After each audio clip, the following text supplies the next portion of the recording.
Пред само 10 дена заедно го потикнуваа и промовираа штедењето во банките, а сега банкарите му се налутија на министерот Тевдовски, зашто преку данокот директно ќе удри токму врз депозитите на граѓаните и фирмите.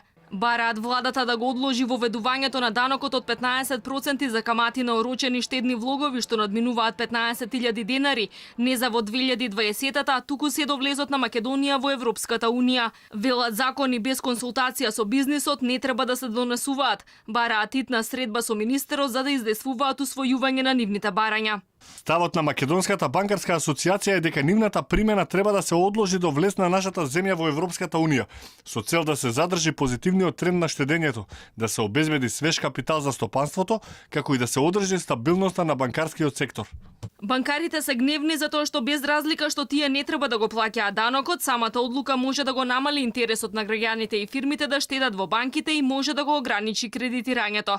Во нивен интерес е да имаат што повеќе долгорочни депозити, за да може да даваат кредити на подолг рок. Competitive funding in order that long-term funding can be invested in Ние сме тука за да им овозможиме на банките долгорочно финансирање по конкурентни каматни стапки за долгорочни проекти кои што придонесуваат во локалната економија. И важно е банките да ги имаат овие средства. Пред најавата на владата за воведување данок од 15% на каматите на депозитите, Народната банка беше оптимист дека штедењето ќе расте побрзо од првичните очекувања за 2018-та. Според НБМ, депозитите требаше да се зголемат за 10,2%, а кредитите за 8,4%.